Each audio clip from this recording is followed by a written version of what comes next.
Few people that I've got in mind, but again, I want to wait till I mention that. I don't want to give anything. It's a rematch, of course. What's the difference? What would be different than the first fight? Well, obviously now I know how he fights. We now know what to work on. And we pretty much are dissecting him to make sure that we get the W. So, how hard does he hit? Not hard. No. I mean, you saw me come back. I think I wasn't there like trembling at any of his shots. I just came back. He just hit me. He tagged me, and then I'm just like, I just come back with it. I could get hit. I've been hit hard, and I still come forward. I've been sparring twice a week and just going ham. And I've been fighting some big guys and still, remain standing. So, I mean, you won't be using headgear for this one. You'll be using a lot smaller gloves. How do you think that's going to affect you? Well, obviously, shots will be harder, but that means my shots will be harder. I'll be able to be faster with my hand speed, and I never liked helmets or the head guards. I just felt like I wasn't able to use my head movement as much. Have you ever done any sparring without headgear? Yeah, of course. Oh, come on, man. Of course. And I think it's just so much better. It's like with my head movement, I've got really good. There we go. That's what I'm talking about. I've got really good head movement. So, yeah, like slipping and ducking and dodging all those shots, it's just a pile of piss. Whereas with helmets or the head guards, it's just a bit more annoying. And shots that you would slip without a helmet, you just get caught with it. So. Is that what made you want to turn pro? That way you can fight without the headgear and use the smaller gloves? I just turned pro so I could fuck Logan up.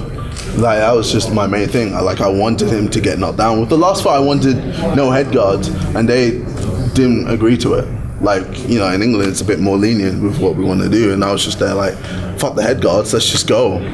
And yeah, he wasn't down. I think they were talking about the CE, it being like certified or some shit. I know, it's just a long back and forth. So we just had to wear these huge ass head guards, which is even bigger than the Joe Weller fight.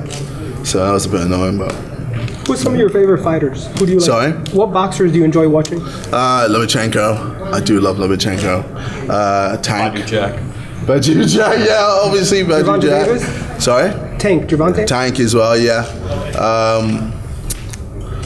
I think those are the main ones for me, really. Like, obviously, I love watching all boxers anyway, like watching all their styles and techniques. But I think tactically, Usyk as well is another one. Yeah, I don't know. For me, like footwork and all the technicality and all of that is so intriguing to me. Are you going to ask Eddie to have some of his fighters come work with you for this fight? Yeah, they all want to. We've got the Americans probably work with Logan, and they've got the Brit guys who want to work with KSI. So obviously AJ, they're pretty close. They know each other very well. Yeah. We did a shoot with each other the other day. So I'm sure both their fights are on DAZN. So I'm sure they're going to be in camp at some point. But it's Britain versus America. Britain versus America. They had one in the UK, now this one in the US. Are you looking at a boxing career, and if so, are you going to sign with Eddie and Matchroom and be a fighter? I mean, that's a discussion we'll have to make after the fight. Yeah. Let's get this one out of the way first. Yeah. So you said earlier that you were dissecting Logan's strengths and weaknesses. Can you say what those are? I'll mention one. Just with his stance, just how he moves with his stance. That's all I'll say for that. But his stance is probably not the best with how I'm going to fight him. So. A month after your fight, December 7th, Saudi Arabia, Joshua Ruiz 2. What do you think? Who I think is winning now? Oh, AJ. Why? Yeah, because he's probably going to fight Ruiz like your Phil Parker. It was just like a lot more smarter. I felt like he had everything right with what he was doing with Andy Ruiz, and when he knocked him down, I think he got a bit too excited and then started scrapping with him, and that's Andy Ruiz's game plan. That's what he loves doing, and then he just got caught, and and then I think he got concussed because of it, and then it's the rest is history. But I think with this fight, AJ's definitely gonna put his head down and know he's gonna win that easily. So I think AJ, hands down. Now you have 20 million followers. How did they respond Yeah. when you told them you're going to fight professional boxing, no headgear, small gloves? Well, I mean, everyone was just like, from excited to confused to what the fuck. Like, yeah, it was just a huge range of like emotions. But I think most of it is excitement, just an intrigue, just to see what happens. I think a lot of people are just, like with me, a lot of people are always intrigued to see what I do. I'm always doing something new, I'm always doing something different, I'm always pushing the envelope, doing stuff outside of the box. So, yeah, this is just another one of those things. Yeah. What do you have to say to the people that maybe find this to be more of a circus fight and not really a legitimate fight? And on top of that, a lot of potential champions are going to be on the undercard. I know some fans don't find that to be respectful, let's just use that. Yeah. Well, I mean, see how I train. See what I do. See, like, yeah, just see how I'm training. I'm always training. I'm always putting in the effort. I'm always putting in the work. It's not like obviously with this fight, I could just been like, oh, okay, I'm just gonna take my money and do fuck all. But that's not me. I'm there like with everything I do. With everything I do, I always put hard work, 110%. So, I mean, that's the main thing for me. I'm always just making sure I'm pushing the boundaries and making sure everyone knows that I'm taking this seriously. Because with every fight that I've done, I've taken seriously. With the Joella fight, I took it seriously. I don't know if you saw Can't Lose, but you saw how I trained there relentlessly.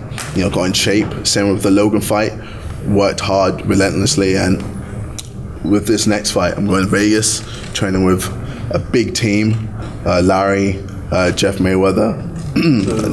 Like it's like I've got a stacked team, and legit, we're gonna make sure I get that W. So, yeah. What do you think we might have someone like a Shannon Briggs in camp? Sorry? You might have a Shannon Briggs in camp. Oh, come on, man. Talk to me. Was he just going to shout, let's go, Chap, to him? Let's go, Joe. Let's go, Joe. That's all you need, man. Let's go, Joe. Nah, man, come on. I ain't about that. That's a waste of time. Like, yeah, cool. I mean, no, don't get me wrong. He's a incredible boxer, but I don't know. Coaching-wise, I don't know. But When you first got on YouTube, did you ever dream you'll be a professional boxer? I mean, when I wanted to be a YouTuber, I didn't think I'd want to do any of the things I wanted to do. Like, I thought I was going to be a guy who works in computer science in uni, and then I just did the YouTube thing with the whole gaming stuff and worked on with that, and then went to the music, boxing, etc. Like acting. Like I don't really know what I want to do, but then when I put my mind to it, I do it to the best of my abilities. So. How did you first get the idea to become a boxer? I started with Joella. He called me out. He called me out in a boxing match, and obviously I didn't know how to fight, but he was just adamant that he'd be able to beat me. So I was just like, all right, whatever. We had a press conference, it got heated, and then we had a fight. And I trained hard, worked my ass off every single day, just putting in the work. And worked with Vidal Riley, Leon, Dida, Ash, etc. And we just got the W. And then I called out Logan Paul, had that fight, etc. And now we're here. So you didn't have the idea. Oh, sorry. Just you didn't it didn't cross your mind before Joella called you out. No. I mean, like, I might have done a few things here and there, but it wasn't serious. Like, I didn't really understand the whole boxing. Like, I thought it was just who can punch the hardest and who can punch the fastest. That's literally it. That was my view of boxing. And then I got interested. I got involved, and I started to properly understand and respect the sport.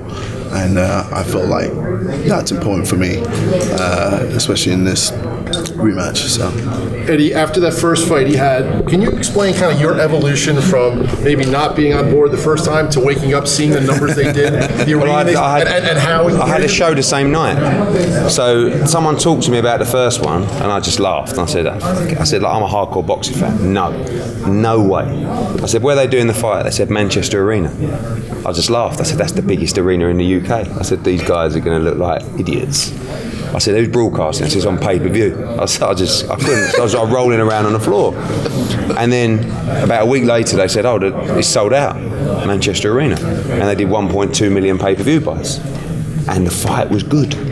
that was the worst thing about it. You know, I'm sitting there hoping that it was terrible, and it was really good. So from there, you know, you start understanding the way that young people are digesting content. We're understanding that our sport is still an aging sport because a hardcore fan base is getting older every day, and we have to bring a younger fan base into the sport. So for me, it was about, you know, the turning pro thing and the head guards and stuff like that. It wasn't just for the excitement. It was more about respecting the code and people understanding that they're putting themselves through what everybody else is putting themselves through every day as a pro fighter. That's why he said, watch him train. This isn't a guy, you know, this isn't two guys going, oh yeah, we'll just turn up and like we'll make a few million and then we'll just have a scrap. They're training to win. They're both in great shape last time. They'll both be in great shape this time. The difference this time is someone will get knocked out. I guarantee it, because they will get tired as the rounds go on. They will get hit a lot. They'll be taking chances, but this time the shots will be landing cleaner. They'll be having a bigger effect, and I think they'll be fitter and they'll be stronger and they'll know more about the fight game this time. You know, fighters always say, "Oh, you know, you can't respect the sport until you've stepped through the ropes." They've done it. Whether they come from YouTube or whatever they do, they've gone into an arena in front of 20,000 people and a huge global audience and had a fight, a prize fight. This time they do it in a raw environment, you know, almost like unwrapped and uncaged. And I can't wait, you know, I'm excited. I mean, we've had a huge response, positive, negative. I've had the boxing fans saying, oh, why are you putting World Championship boxing on the card? They shouldn't go on that undercard. Then I'm having YouTube fans saying to me, why are you only having one YouTube fight? You know, this guy. Then I've got Logan Paul's brother coming on saying, you've got to put me on the card. So I'm like, I can't win either way. But what I do know is everybody's talking about it, which is great. You know, we did like, I know, nearly 5,000 on the pre-sale. But we don't sell 5,000 in the States for a show over 8 weeks. So, you know, we almost certain we're going to have 20,000 at the Staples Center for this fight. It's going to be wild. How did the fighters like Billy Joe Saunders react to? Brilliant, because like Devin Haney's a good example. He wanted to go on this show. You know, he boxed last night at Madison Square Garden. He's a genius. He's 20 years old. He's 23-0. He's probably the next Floyd Mayweather. He's like, oh, if I can go on that card, if I could just get 1% of that audience, that's massive for me. And Haney's the kind of guy, like these guys are smart people. They know their audience. They know that if someone like Devin Haney comes out, young, vibrant, full of energy, a cool guy, and fights like that, his fans are likely to go, do you know what, I like Devin Haney. Yeah. And people don't realise that's essentially why we're doing it. We're doing it to provide entertainment for fans, but also, quite honestly, to try and turn some of their fans into fight fans. That's what we want to do. And these guys respect the sport because they've done it, and I believe their fans will as well if they see what we've seen. They love boxing because they've touched boxing like us, you know. If the fans see it, touch it, feel it, enjoy it, they will stay. And that's the plan, to make sure that everybody has a great night and comes again. And then what about the guys like David Benavidez, the complete opposite end of it, you know, so they would. But David Benavidez will continue to, you know, not be irrelevant. He's a very good fighter, but to boxing, you know, if you don't look to expand your fan base in any way and reach out to that casual market, how do you expect to grow your brand? The boxing audience is too small.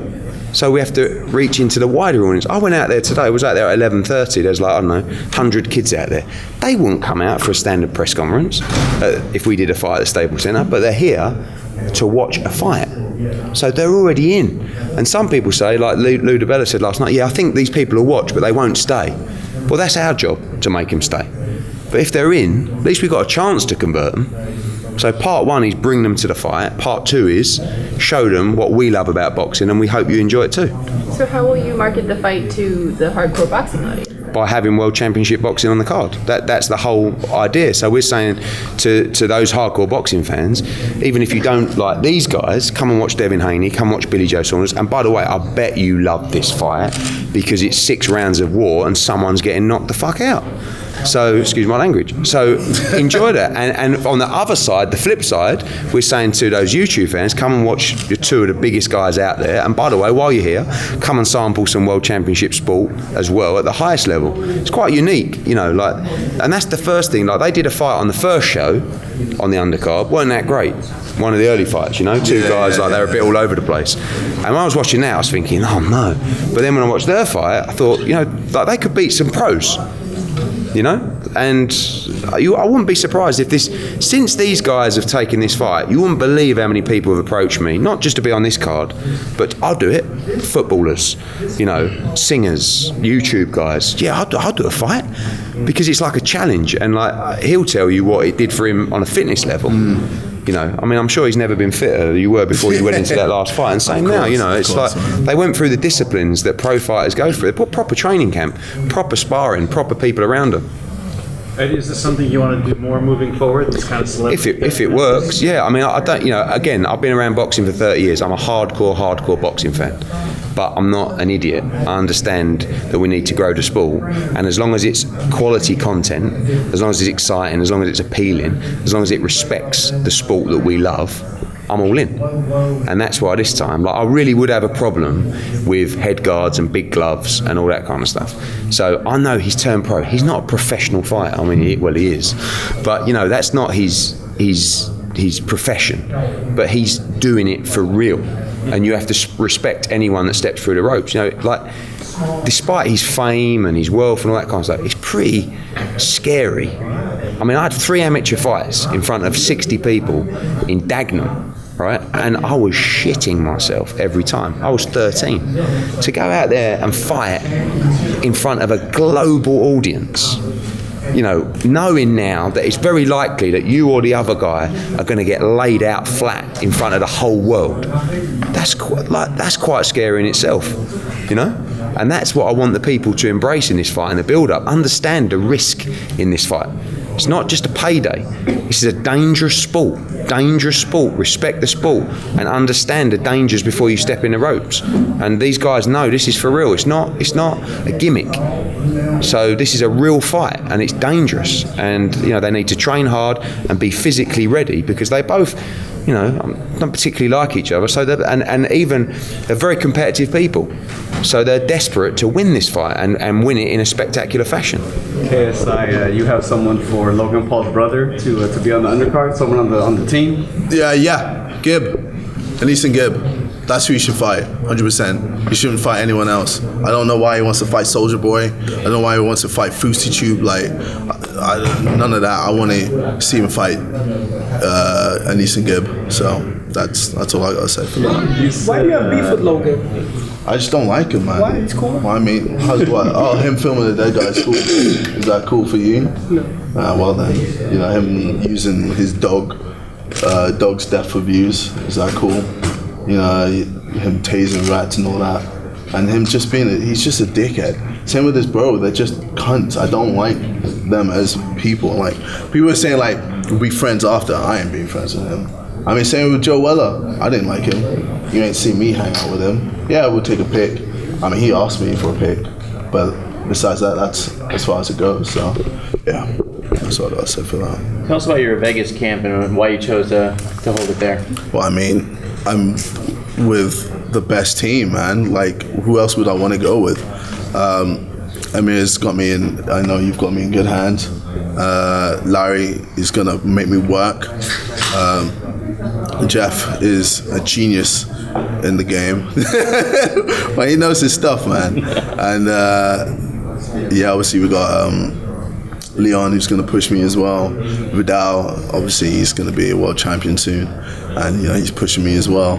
And yeah, man, I mean, I'm just so excited. If anything, I'm excited to just go to Vegas and have no distractions. I think that was one of the problems with the last fight. There was just a lot of distractions because it was such a big event.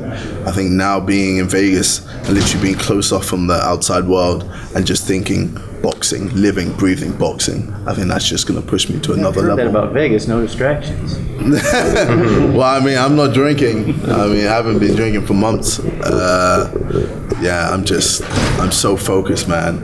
I ain't losing it. For me to win, there's so much benefit. There's so much that can lead from this. So for me to just lose opportunity now, man. I'm not a guy that likes to lose opportunity. So I'm going to take this wholeheartedly. You got any sparring partners in mind, or you've been talking to? I've been sparring anyway. I've got people, amateur fighters that I'm sparring with. So I'm going live. Someone said KSI can knock out Wilder. Nah. I'm gonna put that right there. Nah. I'm good. Who approached who after the first fight between the two? There was some talks before the first fight, but his manager, Liam, it was like once we went with the zone in the States as well, this was the perfect product because obviously it's the same kind of way people are digesting content. It's a streaming service. You know, these people, this audience are very tech savvy. And, it was just the success of the first fight. Like, you can't ignore it anymore. That was the thing. And if you ignore it, someone else is going to do it. Right. So we wanted to be the ones that did it. So his camp reached out to your camp? Yeah, a bit of both. Okay, so you got an opinion on Wilder Fury 2 when that happens? I'm not really sure with that one. I know Wilder is he's a funny guy because like his technique is but man, he's got a hand of God. Like he touches people and they just drop. So I don't really I guess if Fury is just on it 110% like focused and doesn't like fall into any of his traps, then I think Fury should win it. But like if he just gets a bit lazy or a bit too cocky or confident or overconfident, then I think Wilder might be able to like sleep him again, and I don't know if he'll wake up this time, so we'll see. Joshua and Ruiz are fighting again. What was your reaction the first time you saw that fight? What was the room like with KSI? Well, I mean, I saw Ruiz. I saw him fight previous fights, and I knew he was like a guy who likes to get up close, pressure his fighters and just work his men. So when I saw the fight, I was like, okay, if Anthony Joshua is smart, I guess he should just, stay on the outside and just pick him off. And he did well with, I think it was like uppercut and left hook or something like that. And it just dropped him. But obviously, Ruiz just got back from it. It was nothing. And then when AJ started like really pressing and started like getting close range, at that point I was like, oh no, like it's a bit like this is what Ruiz likes, this is what he enjoys. And they started swinging and AJ got caught, and obviously the rest is history. But I still think AJ's gonna win the rematch. So you obviously know your boxing. You kind of had an idea. You knew Ruiz was a real guy going. Obviously everyone just saw him as a big fat dude, and I was just like, come on man, like you've got to like study people. You can't just look at how they look and think he's gonna lose, or look at AJ and be like, oh look, he's so chiseled, blah blah blah, he'll never lose. No, it's not all about that. It's all about boxing IQ. Boxing IQ is so important. And you could be the fattest person and destroy someone who who doesn't know how to box but is fit as hell. Like it's not all about being super fit, being super strong, being super fast. There's just so much more to that, and I've just learned that over the years of boxing. So. And you said you have Joshua winning the rematch. Yeah. How does Joshua have to approach the rematch too? Well, seriously, he needs to take it seriously. He needs to make sure he cuts out everything. Same with me, like with the distractions, cut out distractions, and just focus and just prove to everyone that he is the best heavyweight in the world. So. Strategy-wise, what does he have to do in the ring? Stay on the outside. I guess body shots to slow him down, slow Ruiz down, so he doesn't pressure him as much. He needs to be fit, like lose a lot of weight. He's already losing weight, but lose weight so he's able to just move around freely. And just body shots, come some to the head. A lot of jabs. Make sure, to push him off him, to stop him thinking too much. And just dance around him, man. Like pretty much how Billy Joe Saunders fought against the French guy, I forgot his name.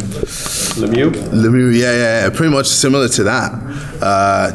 Dance and you don't have to knock him out. It's not all about knocking someone out. It's about getting the W. So. You know you're boxing, man. Of course, come on, man.